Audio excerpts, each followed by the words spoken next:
Evangelho de João, capítulo 2, a partir do versículo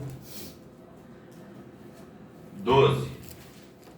Depois disso, desceu a Cafarnaum, ele, sua mãe, seus irmãos, seus discípulos, e ficaram ali não muitos dias.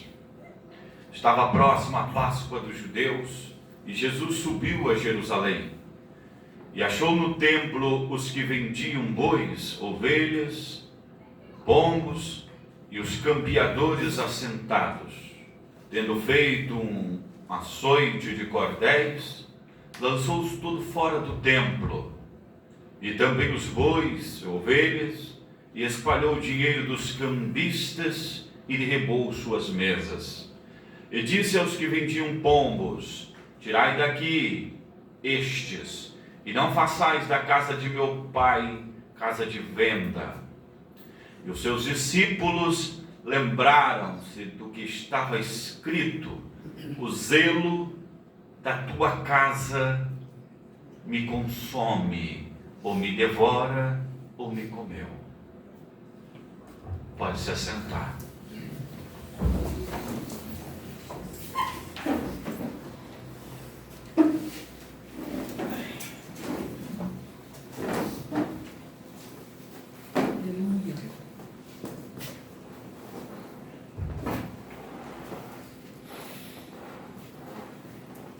Culto.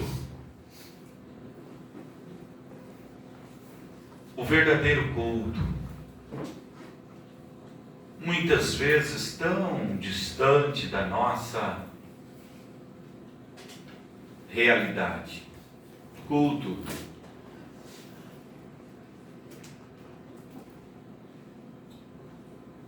O texto lido conta o que Jesus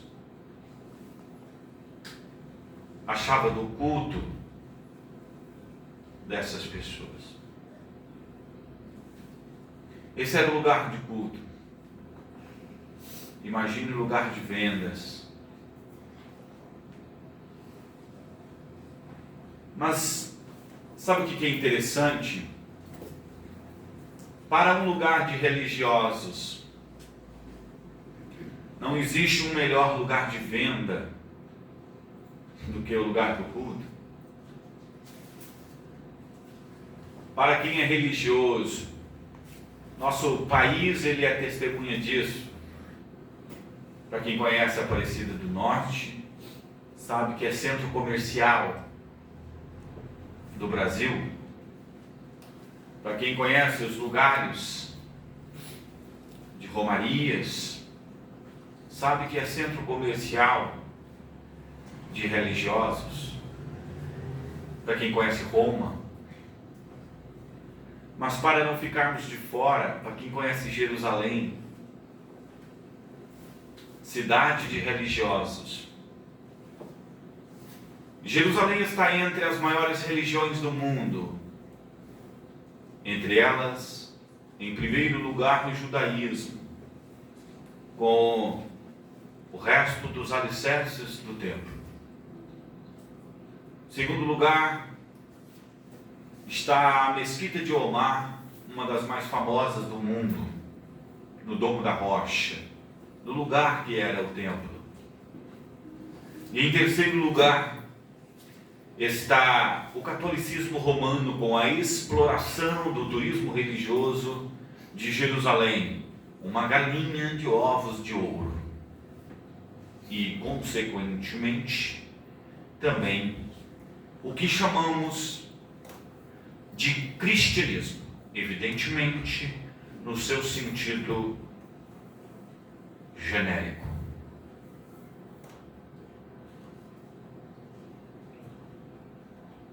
Então, não existe um melhor lugar para se fazer comércio do que no meio da religião. Mas observe que o nosso mestre não concordou muito com essa ideia. Judeus naturais que defendem a moeda do templo, eles dizem que Jesus foi reprovado na sua atitude de expulsar os comerciantes do pátio do templo, visto que existia uma lei que liberava eles fazerem isso devido à circulação da moeda do templo. Porém, da mesma forma que existia leis que permitiam o comércio do templo, no pátio do templo, existiam leis que Jesus também mudou. Jesus não concordou.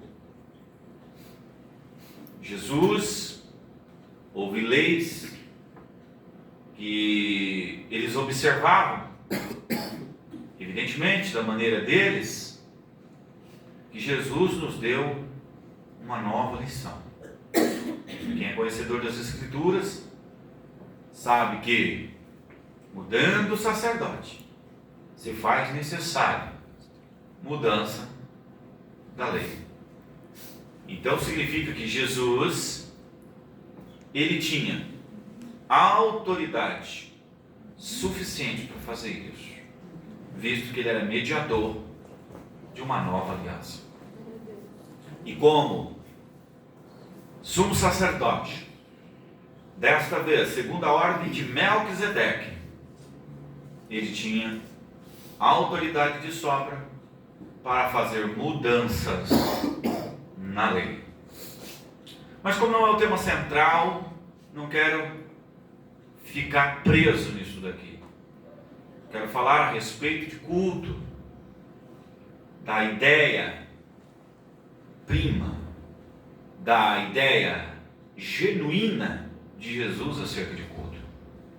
Jesus disse: a casa do meu Pai será chamada casa de oração, casa de oração. Então, a ideia de estar na casa era a oração, falar com Deus, adorar a Deus. Mas eu quero falar algumas passagens bíblicas com vocês, quando Deus já estava mostrando que não estava contente com a forma de culto deles. Imagine Jesus, nosso exemplo de adoração, ir para uma casa que era para ser chamada casa de oração, levando um chicote, uma zorrague, um reino. Por quê? Porque quem estava lá na casa, que era para ser um lugar de oração, não eram adoradores. Não eram adoradores. Se nós estivéssemos no meio daquela gente, você seria uma Ana? Um Simeão? Ou você seria um daqueles que saíram com as costas ardendo por causa do seu inútil culto? Quantas pessoas que têm frequentado lugares de adoração, mas não tem culto nenhum para oferecer? Isaías, na sua profecia, capítulo 1, versículo 13, ele falou uma coisa que chamou muito a minha atenção na minha sistemática leitura: não tragais mais oferta de balde, oferta à toa, oferta inútil. Deus reclama na voz do profeta Isaías, dizendo assim: estou enjoado das vossas luas novas e dos vossos sábados, e vocês têm comparecido na minha presença inutilmente. O escritor de Hebreus, na sua fala, ele diz que Deus reclama que oferta de manjares não quiseste, mas corpo me preparaste. Observa que existia um sacrifício muito melhor, com sangue que fala melhor do que o de Abel. Já o profeta Malaquias, Deus, através de Malaquias, disse assim: porventura não tem ninguém no meio de vocês que não acenda à toa o fogo do meu altar? Porventura não tem no meio de vocês alguém que não abra à toa a porta do meu templo? Porque vós dizeis que eu sou o Senhor, mas onde está a minha honra? Onde está o meu temor? Vós pegais o cordeiro cego, o aleijado, e sacrificais, e ainda dizeis assim: não dá nada. Parece que essa expressão até hoje existe, né? Não dá nada. Já vi muitas pessoas usando esse termo, não dá nada. Acho que é antigo. Acho que era a gíria que se usava na época que alguém pulava a cerca para roubar ovelha dos outros e dizer que era para Deus no templo, aleijado. E eu me dizia, e esse cordeiro, esse bicho está arrastando uma perna, não dá nada. Isso aqui é para o culto. Assim é o culto dos que se dizem ser crentes, mas oferece o pior para Deus. O pior do seu tempo, o resto do seu dia, o resto de sua vida. Viveu a vida toda forte, bonito, corpão atlético. Quando está velho, cai nos dentes, diz que vai fazer missão. Missão, reumatismo. Vida inteira gastou a força com o mundo. Agora o resto de suas forças.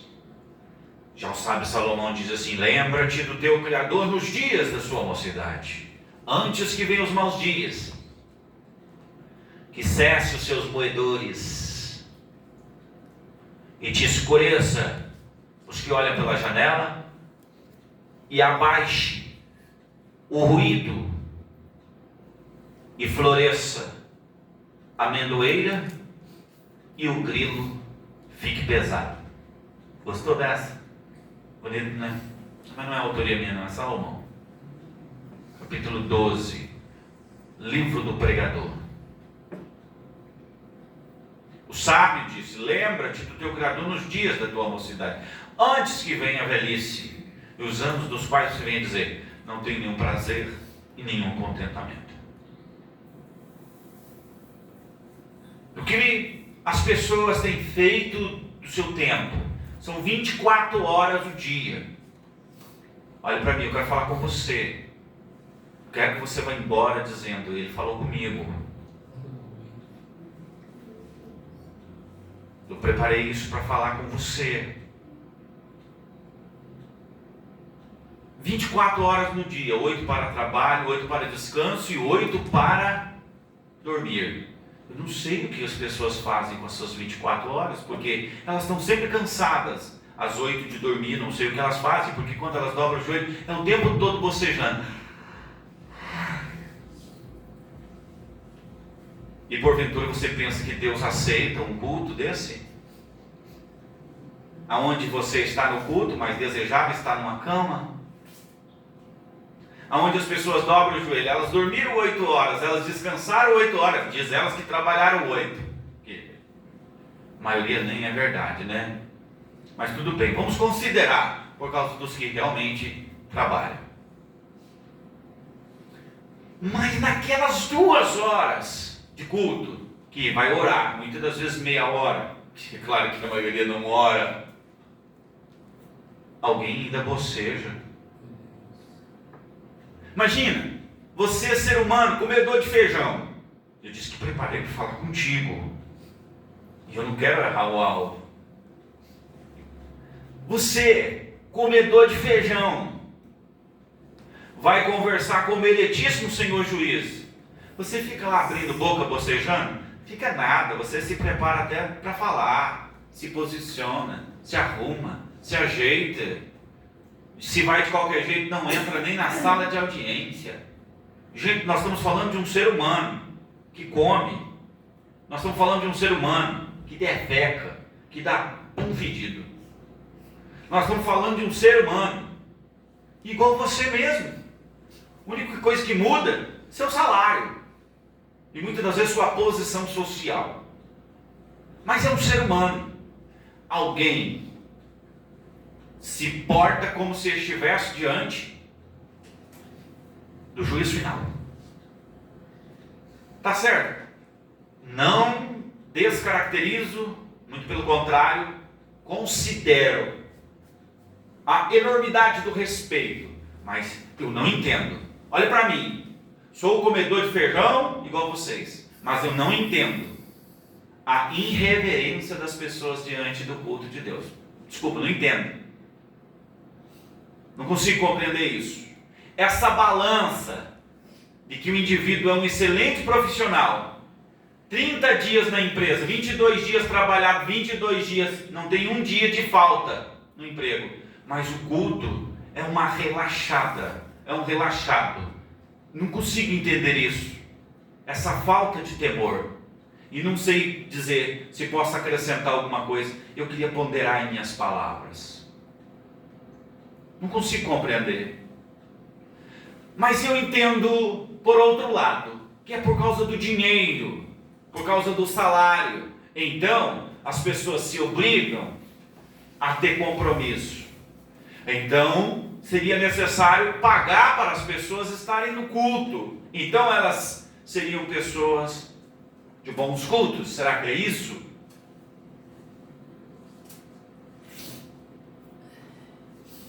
Porque eu vejo uma falta de consideração com aquilo que chamam de culto. As pessoas abrem a Bíblia, enquanto em países a palavra de Deus é proibida. As pessoas tratam uma palavra, é tanto sono, que dá a impressão que o maldito, a maldita, está sem dormir há muito tempo. Está muitos dias sem dormir, porque abriu a Bíblia. O cidadão chegou em mim e disse: pastor, eu não consigo dormir. Estou sem dormir já vários dias. Eu falei: rapaz, lê a Bíblia. Aproveita para você conhecer a Bíblia. No outro dia eu fui conversar com ele. Falei: e daí, leu a Bíblia? Não, rapaz, abri a Bíblia no capítulo 1 de Gênesis. Não cheguei a 10 versículos, já tinha desmaiado de sono. Falei: ah, tá, então descobriu o remédio para a insônia? Ler a Bíblia. Porque abriu a Bíblia, o sono pega. Por que é tão difícil as pessoas ter momentos com Deus? Aí alguém disse para mim: é muito bom dormir no colo do pai. Mas dorme no colo do pai na hora que deitar na cama. Muito bom o colo do pai. Outro disse para mim: não consigo orar direito se eu não dormir um pouquinho, pelo menos uma horinha. Aí eu oro bem. Sei, irmãos, que a presença de Deus causa muita paz, mas conversar com Deus é muito melhor do que dormir. Julgue vocês. Conversar com Deus é muito melhor do que dormir. A maioria das orações, elas têm começo, mas elas não têm amém. Porque o fim delas, as pessoas terminam dormindo e cochilando. Não é uma conversa, não é um diálogo. Aquilo que as pessoas chamam de palavra de Deus, deveria ser algo digno de respeito. Mas a gente percebe que as pessoas têm sido amaldiçoadas nos cultos. Mas por quê? Porque elas tratam o culto de Deus com descaso, com falta de respeito, com falta de reverência. Vocês aqui, graças a Deus, vocês são um povo que tem temor de Deus, não é um povo que fica andando no templo. Não sei se é porque porque vocês sabem que o pastor não é dos melhores. Graças a Deus, até as crianças prestam atenção nas mensagens. E não é de ficar indo no banheiro. Mas gente, eu já preguei por aí em congressos que eu não sei o que tem no banheiro, que as pessoas gostam tanto de ficar no banheiro. Sabe aqueles banheiros que cabem 7, 8 pessoas dentro? Quantas vezes se empelotar as mulheres dentro do banheiro, eu não sei o que elas fazem dentro do banheiro. Hoje, gente, para gostar de cheiro de banheiro. Nas igrejas grandes, por onde passei pregando, de vez em quando tinha que estar enxotando mulherada dentro do banheiro, na hora da palavra, hora da prática, hora do culto, gente andando para lá e para cá, gente conversando. Meu Deus, tinha um culto que tinha uma vendedora de Avon que ela mostrava o livrinho todinho, o catálogo todinho na hora do culto, e ainda fazia o teste com o cheiro dos perfumes. Compra aqui, quando não era Avon, era Natura, quando não era Natura, era Herbalife, quando não era Herbalife, era Forever, e tantas outras marcas. Agora Boticário, sendo vindo na hora do culto, na hora que você está na presença de Deus. Quem é de Deus ouve a palavra de Deus. Quem é de Deus ouve a palavra de Deus. Quem é a bênção de Deus escuta a palavra de Deus. Glória a Deus. Sem falar daqueles que fazem limpeza de unha, daqueles que arrancam unha, daqueles que fazem limpeza de rosto, daqueles que tiram lentes na hora do culto. Sabe o que é isso? É pessoas que não têm noção do que é culto. Quantas vezes eu preparar meus DVD, preparar meus CDs para pregar nos congressos por aí, eu ficar assim, ó. Eu ficava bem assim, ó, vou deixar lá fora, vou deixar lá numa mesa lá fora, porque vai que Jesus inventa de visitar esse culto aí, e chega com um chicote, já senta o pé na minha mesa de material, e o chicote sobra até para mim. Falou, deixa lá. Aí os pastores, não, coloca lá dentro. Não, pastor, faz o seguinte, deixa lá fora. E eu meio desconfiado, falei, vai que Jesus inventa de visitar esse culto aqui. Quem entendeu, diga glória a Deus. Glória a Deus. Acaba sobrando para mim.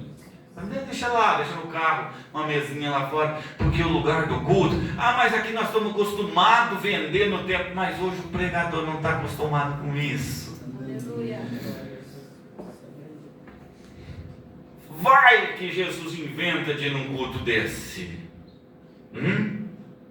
Acaba sobrando para a gente, e daí, como é que fica? Você entendeu? Porque a minha casa é chamada casa de oração. Casa de oração. Casa de oração. Negócios fazemos lá fora. Mas no culto é o lugar de adorar a Deus. É aquilo que alguém não consegue fazer quando está na boleia do caminhão.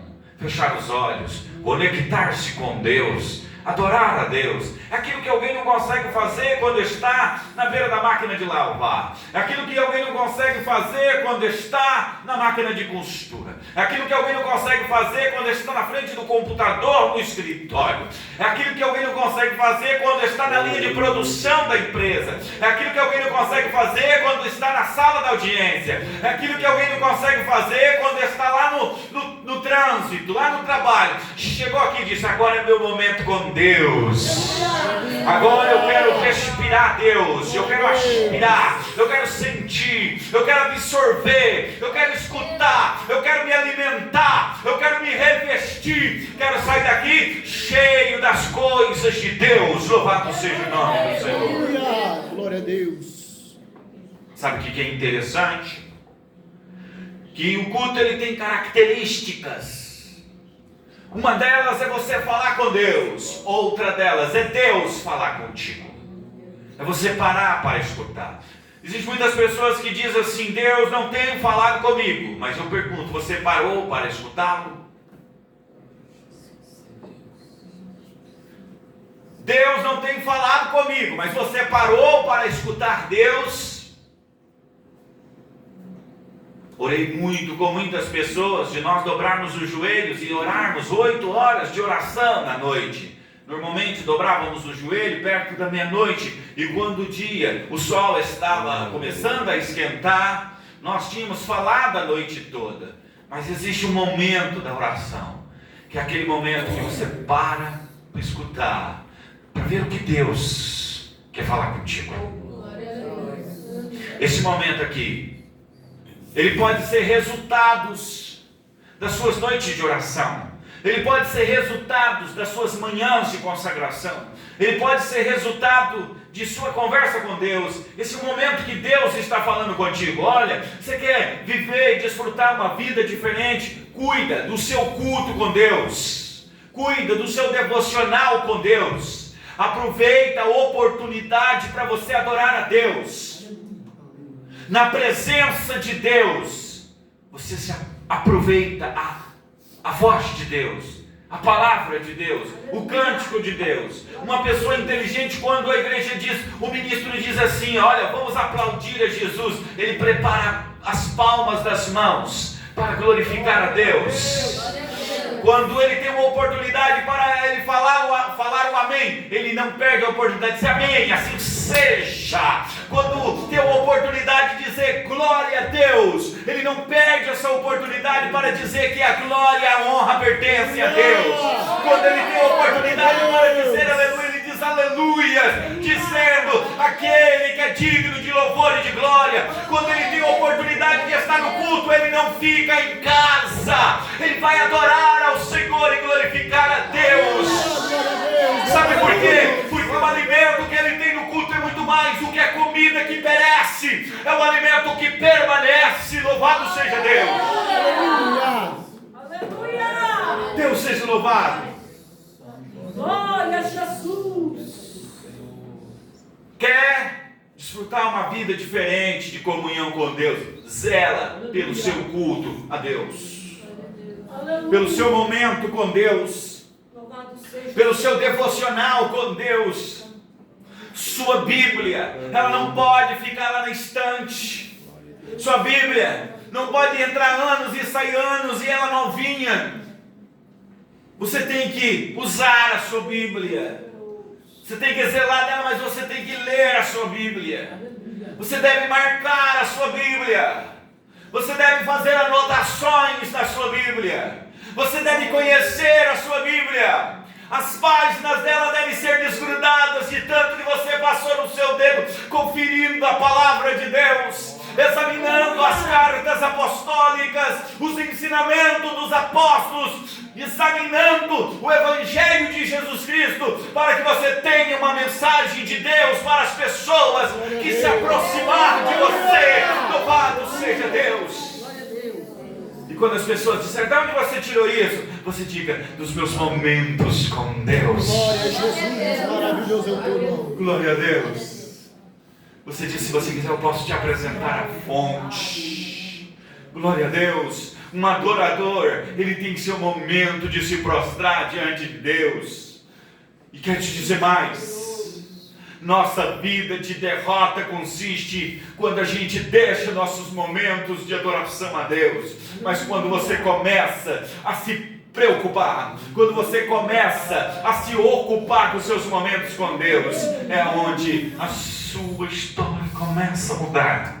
Quando você diz, minha vida está destruída, minha vida está caída, eu estou sendo derrotado, mas eu vou procurar uma caverna por causa da depressão, uma caverna porque eu quero ouvir a voz de Deus lá dentro da caverna. E pode vir o fogo, pode vir o terremoto, pode vir o vento, mas não é isso que eu quero a voz de Deus. Louvado seja o nome de Jesus. Que fazes aí, Elias, que eu faço aqui, meu Senhor? Eu estava esperando a sua voz. Glorificado seja o nome de Jesus. Aleluias. Aleluias. Momentos com Deus. Aleluia. Aquela casa era para ser casa disso. Pai de amor, glória a Jesus. Era para ser casa de momentos com Deus. Senhor é maravilhoso. Glória a Deus. Tem umas passagens bíblicas que elas são muito simples e muito discretas, mas eu acho elas lindas. Aquela passagem que diz que o povo ficou admirado de Simeão Desculpe-me. O povo ficou admirado de Zacarias. Agora sim, eu vou citar Simeão também, mas deixa para depois.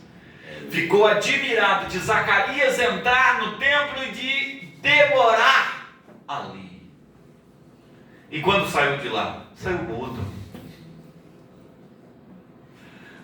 Aleluia. Você sabe o que é interessante? Você escuta as pessoas dizendo: ai, porque eu queria ser igual Daniel, só não quer passar a noite com um leão, né? Ai, porque eu queria ser igual Paulo, só não quer terminar com o pescoço cortado. Ai, porque eu quero ser assim, eu quero ser igual José, o governador do Egito, só não quer passar 10 anos no xadrez. O povo, eles dizem assim: ah, porque eu quero ser, né? Aí eles acham aqueles homens famosos, aquelas mulheres famosas: ai, eu quero ser igual a Rainha Esther, não jejuma um dia, mas quer ser igual a Rainha Esther. Não é assim? E as pessoas dizem: por que não fala assim, eu quero ser igual a Zacarias, entrar no templo e sair mudo? Porque foi conversar com o anjo e duvidou.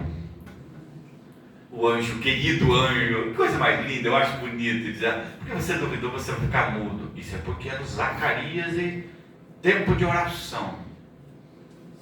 Imagine esse povo hoje sem temor, que anda naquilo que se chama de templo. Pelo amor de Deus, gente. E ainda mais, além do mercado, mercantil, além do comércio, dentro daquilo que se chama de casa de Deus, porque não é. As mentiras, as falsas profecias, as falsas revelações, as falsas promessas, falsos profetas.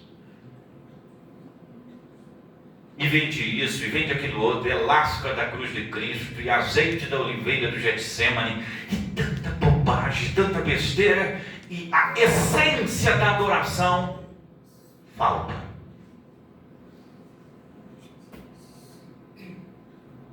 Gente, o sumo sacerdote, vamos falar do sacerdote. Sacerdote, para entrar no templo, ele usava, vamos começar de baixo, um calção até a metade da canela, em cima do calção uma túnica que descia até os pés, e uma sobretúnica, e na barra dessa túnica havia uma campainha de ouro, uma romã,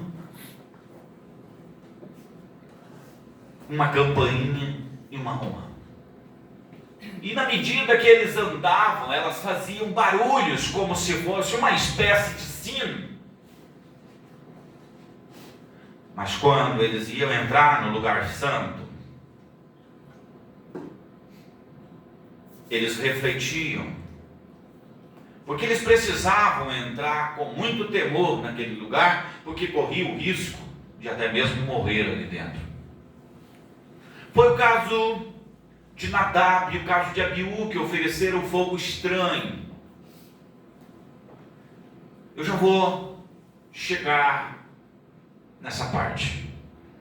Então, quando eles entravam, alguém que ficava do lado de fora sabia que o sacerdote estava vivo, porque escutava sons de campainha lá dentro.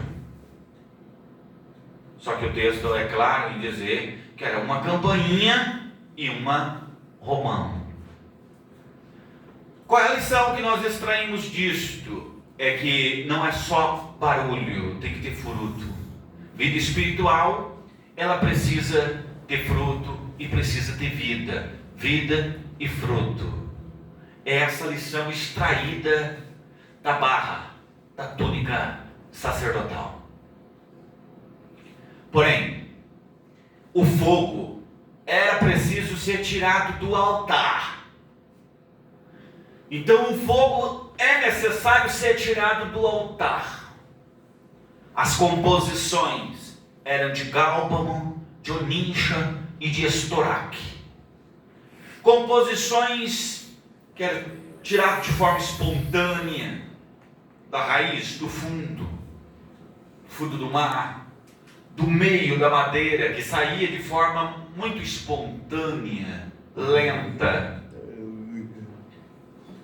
Tudo que que vai oferecer para Deus é necessário ser tirado do altar, de forma espontânea, do âmago, do fundo do coração. O fogo não pode ser estranho. Hoje nós temos visto fogo estranho sendo vendido naquilo que se chama de igrejas evangélicas, naquilo que chamam de cultos, músicas, quaisquer, que chamam de louvores, e algumas delas denominam adoração. Não tem essência nenhuma de culto, não tem característica nenhuma de adoração. Uma coisa melancólica que quem está com depressão procura corda se escutar. Sabe por quê?